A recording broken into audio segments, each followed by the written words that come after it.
আসসালামু আলাইকুম সুপ্রিয় দর্শক। আজকে আমি আপনাদেরকে পাটায় বেটে সুজির হালুয়া রান্না করে দেখাবো। আমি কিন্তু খুব অল্প সময়ের ভিতরে এই চাউলটা ভিজায়ে পানি ঝরায় নিয়ে এখন পাটায় বেটে নিচ্ছি। আমার খুব সুজি খেতে ইচ্ছা করছে। এখন আমি কি করব? আমার ঘরে সুজি নাই। আমি একটু পোলার চাউল ভিজায় নিছি। নিয়ে দেখেন সুজি বানায় নিছি পাটায় বেটে। একদম ২ মিনিটের ভিতরে এই সুজিটা বানানো সম্ভব।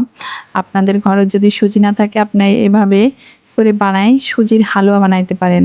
এটা খুবই মজাদার। দেখেন কি সুন্দর আমি সুজি করে নিলাম খুব অল্প সময়ের ভিতর।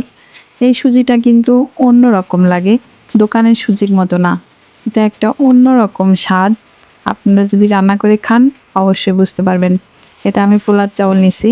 পোলার চাউলটা অন্যরকম একটা সেন্ট আসে, খুব ভালো লাগে। দেখেন আমি দুধটা ফুটায় রাখছিলাম আগে, এখন আমি দুধটা আবার চুলায় বসাই দিলাম। এখানে আমি ১.৫ লিটার দুধ নিছি। দুধটা আমি সুন্দর করে ফুটায় নিচ্ছি। দুধটা সুন্দর করে ফুটানো হলে এটা রান্না করাও অনেক স্বাদ হয়। আমি এইখানে দিয়ে দিব একটু স্বাদ মতো লবণ। অনেকে মিষ্টি জিনিসে লবণ খায় না, কিন্তু হালকা একটু লবণ দিলে আমার কাছে ভালো লাগে। অবশ্যই আমার মা মিষ্টি জিনিসে লবণ খায় না, আমি আবার খাই। আমি এখানে ২টা তেজপাতা দিলাম আর ২টা সাদা এলাচ দিলাম মাথাটা ফাটায়ে। এটাই হচ্ছে এর উপকরণ, আর একটু চিনি অ্যাড করব। সুন্দর করে এটা আমি ফুটাই নিচ্ছি। নিয়ে এই সুজিটা এখন আমি দিয়ে দেবো। এখানে বলে রাখা ভালো, এই সুজিটা কিন্তু খুব দ্রুত দিতে হবে আর খুব দ্রুত নাড়ানাড়ি করতে হবে, তা না হলে কিন্তু দলা পাকায় যাবে। এই যে আমি সুজিটা দিয়ে দিলাম, দিয়ে এটা কিন্তু অনবরত নাড়তে হবে, না হলে নিচেই লেগে যাবে, পুড়ে যাওয়ার সম্ভাবনা থাকবে।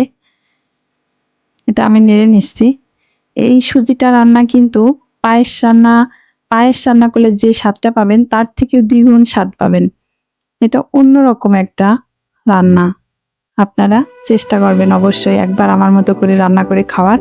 দেখেন কি সুন্দর ঘন হয়ে আসছে। আপনারা কিন্তু অবশ্যই আমার পেজটা ফলো করে দেবেন আর আমার ইউটিউব চ্যানেলটা সাবস্ক্রাইব করে দেবেন। দেখেন এটা কিন্তু অন্যরকম একটা সুজির হালুয়া রান্না।